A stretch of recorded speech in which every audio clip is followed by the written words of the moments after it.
8 ans déjà, depuis que le roi Memphis Ier avait reçu la révélation du Très-Haut pour la construction de l'Arche de l'Éternel, pour ainsi passer d'un cycle de vie à un autre avec l'avènement d'une nouvelle terre et un nouveau logiciel mental. Pour ce jour commémoratif, une conférence débat a été organisée à son siège social au 22 rue Mvouti dans le quartier Vungu dans le 3e arrondissement Tchéti à Pointe-Noire. Face aux chevaliers de la plume et du micro, les frères et sœurs de la fraternité Unaïva, ainsi que les invités présents à cet événement, que Sa Majesté le roi Memphis Ier a exposé sur l'historique et la manifestation des arches de Moïse, de Noé et aussi celle de Unaïva. Nous sommes arrivés à une date très historique, le 13 novembre 2024. Et nous rappelons que le 13 novembre 2016, un grand événement s'était produit ici au quartier Vungu, dans cette ville de Pointe-Noire. Nombreux sont ceux qui ont encore des souvenirs. Et l'événement, c'était la sortie de l'Arche de l'Éternel. L'Arche de l'Éternel au Congo-Brazzaville, d'aucuns se diraient l'Arche, c'est pas au Congo. L'histoire de l'Arche, c'est avec le peuple d'Israël. Il faut aller vers les Proches-Orient là-bas pour parler de l'histoire de l'Arche du Congo. Qu'est-ce que le Congo en a à voir avec l'histoire de l'Arche? Dieu se fait toujours le choix d'un peuple pour parler aux yeux de l'humanité tout entière. Voilà pourquoi dans notre époque, Dieu fait le choix du Congo-Brazzaville. La terre de la promesse, la terre promise. Mais pour parler aux yeux de l'humanité, pour présenter ce peuple aux yeux de l'humanité, il faut un signe. Il faut un signe qui détermine que cette partie du monde a reçu cette faveur de l'Éternel pour recevoir les astres. Alors, Dieu appelle son ouvrier, que je suis, un frère de ce pays, le Congo-Brazzaville, qui est né ici à Pointe-Noire. Il a grandi comme tout Ponténégrais et Dieu l'appelle. Il va l'interner pendant plus aujourd'hui de 20 ans. Et il lui montre le plan du passage d'un cycle de vie à un autre. Vous voyez, c'est une mission qui est, on dirait, une mission exceptionnelle. Le passage, cette fois-ci, il ne s'agit pas de venir lire les versets bibliques. Il y a eu nos frères, les hommes de Dieu, qui sont venus faire cette mission avant nous. Mais ici, il s'agit de civilisation. Le passage d'une ère à une autre. Le passage d'un cycle de vie à un autre cycle de vie. Alors, on comprend comment est-ce que la mission paraît déjà caduque. Parce que c'est nulle part, ce n'est pas facile d'aller écouter ça dans une église. Alors, pour marquer le passage d'un cycle de vie à un autre, ou encore d'une terre à une autre, un peu comme la Bible nous parle que Moïse devait prendre les enfants d'Israël en Égypte pour les amener dans la terre promise Canaan. Donc ça parlait là aussi d'une terre, d'une nouvelle terre, que le peuple d'Israël devait fouler. Et quand nous lisons l'histoire du temps de Noé, après la pluie, il fallait que Noé cherche une terre ferme. Donc une nouvelle terre. Il est question de terre. Quand l'arche descend, il est question de terre. Il faut une nouvelle terre. L'ancienne terre doit céder la place à la nouvelle terre. Mais Dieu est un mystère. C'est un grand mystère que certainement nous allons essayer de comprendre lorsque vous allez poser peut-être des questions sur l'arche de Unaïva. Donc la Bible nous parle de l'arche de Moïse, qui est un mystère. La Bible nous a parlé de l'arche de Noé, c'est aussi un mystère. Et aujourd'hui, nous avons l'arche de Unaïva. Est-ce que l'arche de Unaïva qui vient sur la terre, c'est quoi exactement l'arche de Nineveh. Alors, lorsque Dieu interne son messager, il lui demande de construire un objet étrange qui se trouve en face du peuple de Dieu aujourd'hui. Donc, derrière moi. Un objet qu'on n'a jamais vu quelque part dans le monde entier. Un objet qui est unique sur toute l'étendue de la planète Terre. L'arche est unique. Il n'y en a pas deux. Alors, Dieu, quand il fait une chose unique. Il ne fait pas de copier-coller. Voilà pourquoi il peut présenter ainsi au Congo-Brazzaville le signe de l'arche de l'alliance de l'Éternel avec les humains, qui se trouverait aujourd'hui au Congo-Brazzaville. Mais c'est quoi exactement cette arche? L'arche de Winaïva. On nous a parlé de l'arche de Noé dans la Bible. On nous a parlé que l'arche de Noé était un bateau. Un bateau qui devait prendre tous les humains de la terre. Pour que les humains de cette époque-là soient sauvés, il fallait aller rentrer dans un bateau. Moïse est venu. Lorsque Moïse arrive, Dieu ne lui demande plus de construire un bateau. Vous voyez, Dieu ne fait pas les choses de la même manière deux fois. Il dit non, cette fois-ci, Moïse, toi tu ne construis pas le bateau. Mais Dieu va construire une caisse. Et cette caisse sera nommée l'arche de l'Éternel. Et je vais manifester à travers cette caisse. Alors, dans ce coffret, Moïse a cru à la parole de l'Éternel. Il a cru et il a façonné le coffret. Et l'Éternel fut manifesté dans cette époque de Moïse. Maintenant, aujourd'hui, avec Winaïva, qui est Wilfrid à la base, mais Dieu change Wilfrid pour Winaïva, Dieu lui demande aussi de construire l'arche. L'arche de l'Alliance au Congo-Brazzaville. Alors, en voyant les choses dans la vision, tu te poses la question au réveil, mais comment ferais-je pour matérialiser un tel objet spatial sur la terre des hommes? Il faut chercher quel type de matériaux pour amener cet objet spatial à la matérialisation. Mais l'Éternel te dit qu'il a travaillé avec Noé, il a utilisé le bois de gopher. Alors, Dieu utilise le bois. Il n'a pas besoin d'aller chercher d'abord les minéraux pour manifester sa pensée, sa volonté. Il dit, prends le bois qui est autour de toi et réalise-moi ce chef-d'œuvre.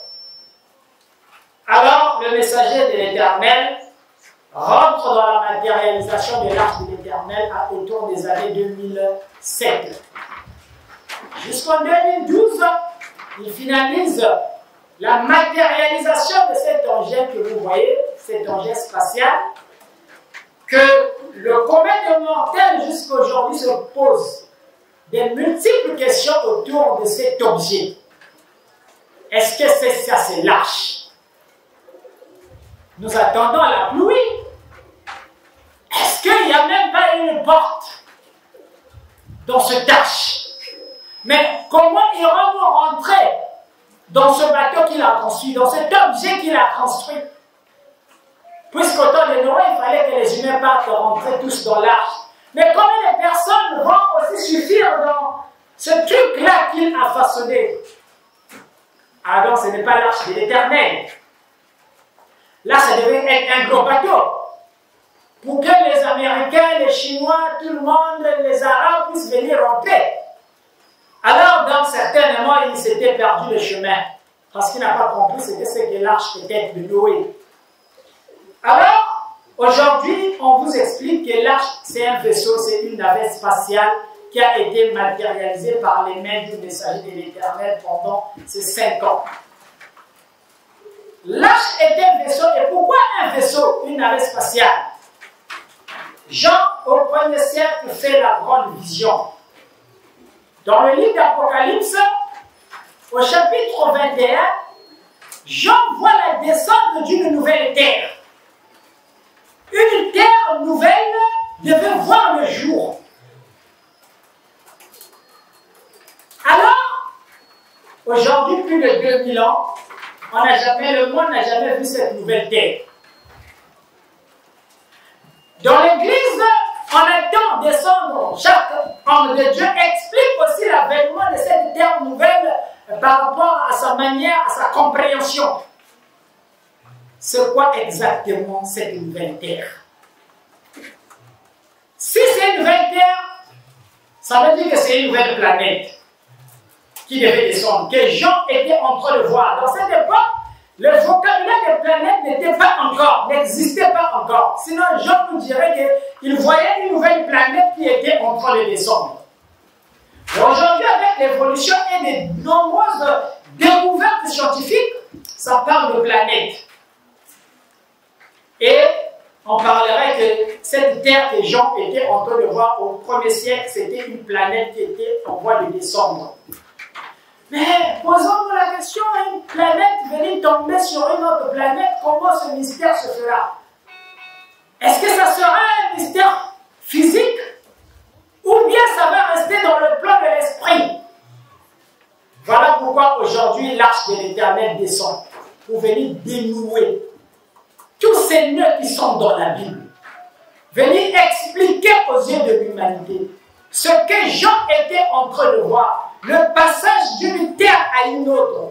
Comment est-ce que ça se ferait? Si la terre ancienne c'est une planète, la nouvelle terre aussi c'est une planète, ça veut dire pour quitter d'une planète à une autre, il faut forcément un vaisseau spatial. Il faut une navette spatiale. Voilà pourquoi avec le temps, la révélation, il y a eu des esprits qui sont venus révéler l'existence des vaisseaux. Et pour quitter une planète, aller dans une autre, il faut forcément un vaisseau spatial. Et donc, l'arche de l'Éternel dans notre époque, l'arche qui n'est autre que l'arche de Winaïva. L'arche de Winaïva, c'est un vaisseau. C'est une navette spatiale qui va transporter l'humanité de l'ancienne terre vers la nouvelle terre.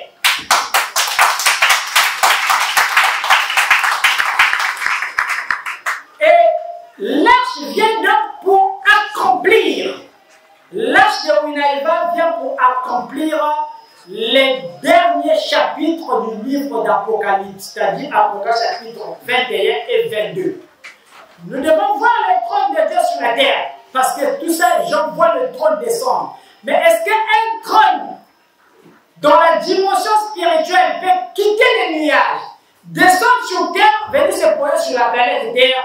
Ça aussi, ça reste des mystères, mais des nœuds que l'Église jusqu'à aujourd'hui ne peut pas comprendre. Mais l'arche est venue pour nous éclairer, pour nous apporter la lumière, une nouvelle compréhension des Écritures, un nouveau logiciel mental pour nous amener dans la présence de la lumière divine. Voilà pourquoi aujourd'hui, le peuple de Dieu s'est déplacé. Parce que chaque le 13 novembre, nous fêtons le jour de la sortie de l'arche de l'Éternel, le jour de la présentation de l'arche de l'Éternel aux yeux de l'humanité tout entière. Alors, si nous sommes là, ou si vous êtes là, parce que vous voulez comprendre davantage sur l'objet qui se trouverait en face de vous, est-ce que nous aussi, avec notre compréhension, attendons-nous que nous allons rentrer avec le corps, avec les particules physiques charnelles dans l'arche pour aller vers cette nouvelle terre promise par le livre d'Apocalypse? Ou encore nous avons une bonne compréhension des Écritures, le messager de l'Éternel, il est là parce qu'il a passé plus de 20 ans sur place pour aller apprendre la sagesse céleste et pour venir éclairer le peuple de Dieu qui aujourd'hui vit dans certaines illusions des Écritures, qui croit que le royaume va descendre, qui attend un nouveau monde qui viendra, mais comment est-ce qu'il viendra? Dieu utilise toujours le corps humain, une enveloppe charnelle. Dieu, dans son essence divine, ne peut jamais venir habiter avec les humains. Il ne viendra jamais s'asseoir avec les humains. Mais Jean voit le trône qui va descendre. Donc si le trône descend, Dieu aussi va descendre. Dieu ne fera pas descendre son trône et lui rester au ciel là-bas. Si Jean voit que le trône de Dieu doit descendre, donc lui-même Dieu aussi doit descendre. Parce que la Bible dit, lorsque Moïse s'est déplacé avec le coffret, l'Éternel était là. Il s'est déplacé avec l'Éternel. Donc quand l'arche, on peut le dire que quand l'arche de l'Éternel descend, c'est l'Éternel qui descend.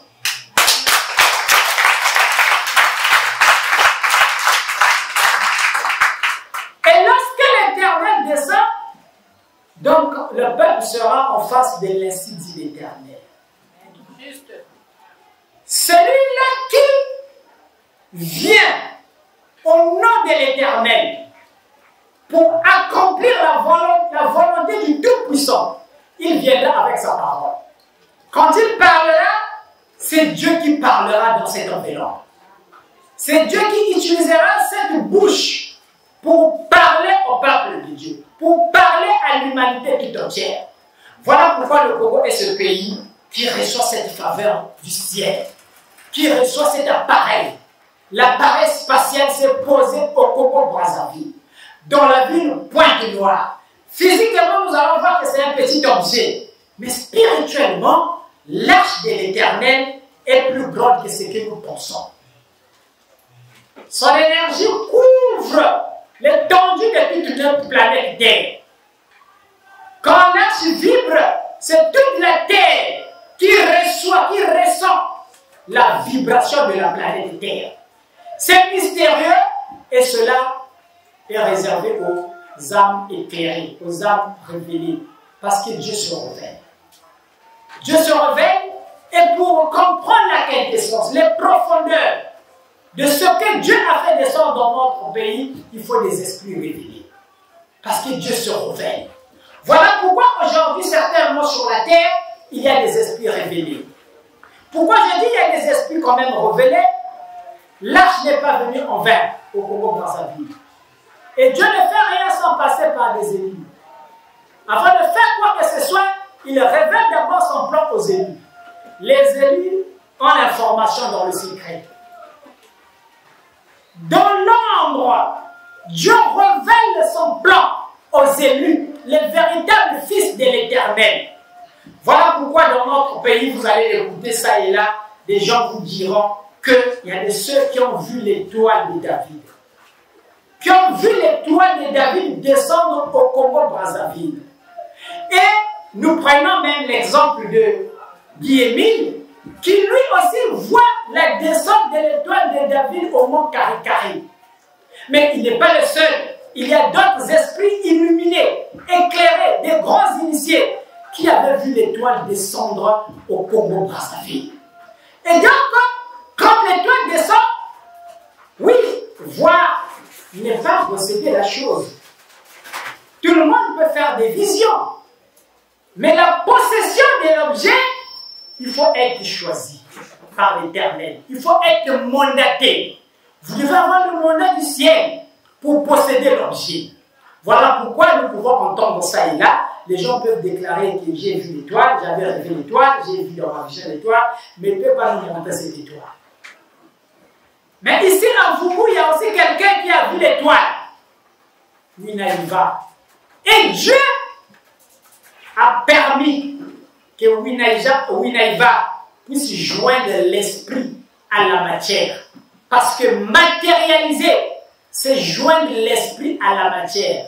Or, joindre l'esprit à la matière, ce n'est pas un petit degré spirituel, ce n'est pas donné à n'importe qui. Et donc aujourd'hui, vous avez cet objet, cette étoile de David.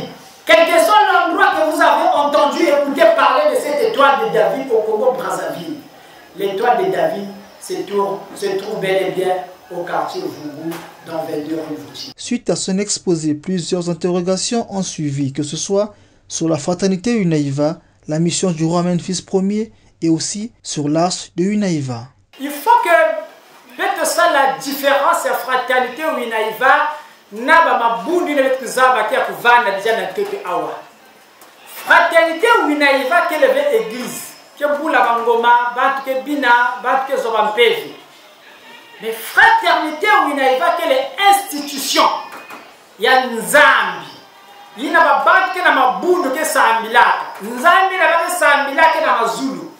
Ya me faire descendre institution et yandi na toto. Na Congo Brazzaville. Donc que le royaume me kuiza na toto. Donc c'est maintenant pour ça la différence entre fraternité ou inavana du bundu akevana mwa diambo ya mbote ya mekuza na kuza kutunga royaume nzambi na toto ya bantu. Fraternité ou inaiva que na pour représenter église ya tata nzambi na kena mazulu. L'arche de temps a existé dans le plan spirituel avant qu'elle ne soit matérielle. Et quand on a la révélation, on va comprendre ce que je veux dire. Toutes les églises de réveil qui ont vu le jour sont nées à partir des années l'an 2000. Et pendant ce temps, autour des années 2000-2002, les esprits éclairés comme éclairés, je peux dire aussi à la gauche, comme les Guy Émile, ils ont déjà vu la descente de l'étoile de David. Donc spirituellement, l'étoile descend déjà. Et donc, la manifestation de l'énergie de cette étoile commence à tout transformer autour de nous. Et si hier nous avons eu des pratiques ancestrales, mais au fur et à mesure que nous sommes en train d'avancer, je pense qu'il y a une grande lumière qui est en train d'impacter les âmes, puisque si aujourd'hui on vous demandait même de chercher même 2, 3, 4 féticheurs dans la vie de Pointe-Noire, vous allez commencer à tourner la tête, parfois pour les retrouver ça sera difficile. Pourquoi? Parce que partout il y a maintenant les églises de réveil. Les gens écoutent la parole de Dieu, mais c'est l'impact, je dirais, c'est vrai que les gens ne comprendront pas ça, mais c'est l'impact de cette étoile. C'est la manifestation de l'arche de l'Éternel qui influence vos coutumes, qui influence vos mœurs, sans plutôt que vous puissiez vous rendre compte. Parce que la manifestation se trouve dans l'invisible. Et tout ce qui est invisible, c'est toujours difficile que nous, étant que charnels, nous puissions comprendre ce que Dieu fait de l'autre côté. Donc, je peux dire qu'il y a des avancées. Cette vie de Pointe-Noire était dans les ténèbres les plus totales, mais aujourd'hui, plein d'exemples vous diront que nombreuses sont ces mœurs-là qui sont en train de disparaître dans cette vie. Il y avait vraiment le noir, ne vous en faites pas. Ça nous prendra peut-être du temps pour vous détailler la manifestation de l'arche, mais ça sera aussi difficile de vous pour comprendre, pour accepter ça, parce que ça se trouve dans un plan invisible. Les combats que l'arche a menés pour vous libérer, pour qu'aujourd'hui les hommes de Dieu peuvent ouvrir les églises tranquillement, ils peuvent faire du bruit, sans qu'ils soient mis dans des marmites de sorciers. Il y a eu quelque chose, une énergie qui a traversé cette vie. Sinon avant, on ne pouvait pas faire du bruit comme ça. Les sorciers étaient en plein. Quand tu fais du bruit dans un quartier, on vient et on te supprime la vie. Mais aujourd'hui, je pense que ceux qui ont l'esprit de voir la lumière, ils comprendront qu'il y a quelque chose qui est en train de se passer. Si hier, on pouvait appeler l'église un endroit des aliénés, mais l'église, la nouvelle église serait l'endroit des gens instruits. Voilà pourquoi j'ai parlé des outils du développement. Tous les hôpitaux dans lesquels nous rentrons, aucun homme de Dieu n'avait construit un hôpital. Les sociétés dans lesquelles nous partons travailler, aucun pasteur n'avait construit une société. Toutes les grandes réalisations dans ce monde, les téléphones que nous utilisons, les télévisions, tout ça, ce ne sont pas l'œuvre des hommes de Dieu. On peut dire que ce sont des païens qui fabriquent les télévisions. Mais nous, à l'église, nous dans l'église, les hommes de Dieu, on utilise quand même les télévisions. On utilise quand même les portables. On va quand même à l'hôpital. Mais l'hôpital, ce n'est pas des hommes de Dieu qui créent les hôpitaux. Alors, nous pouvons dire qu'il y a des choses qui échappent à notre église. Donc, l'église a le droit d'être actuelle aujourd'hui. Parce que l'église d'autrefois a marché avec la foi. Il fallait croire seulement. La croyance seule suffisait pour aller vers Dieu. Mais dans le nouveau cycle de la vie, quand je parle de la nouvelle terre, dans la nouvelle terre, on nous demande aussi d'avoir la connaissance. On doit coupler la foi, à la foi on doit coupler la connaissance. La foi seule ne suffit plus. Voilà pourquoi l'église qui s'ouvre aujourd'hui, cette église universelle, qui vient pour installer le royaume de Dieu, cette institution divine qui descend, vient avec l'éducation. La couleur que vous voyez, c'est la couleur de la Jérusalem céleste.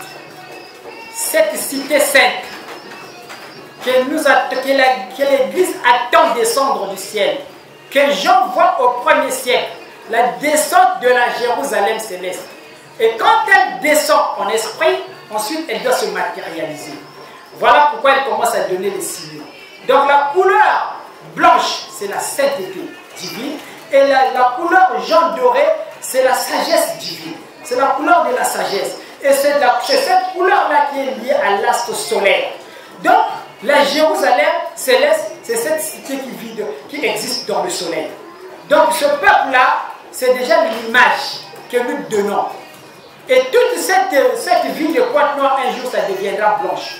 Cette ville qui est noire, cette cité qui est sombre, deviendra un jour blanche. Et quand elle deviendra blanche, nous allons porter des habits blancs. Et la Bible nous dit que les vainqueurs porteront des robes blanches. Il arrive parfois que le peuple de Dieu s'embrouille un tout petit peu. Au temps de Noé,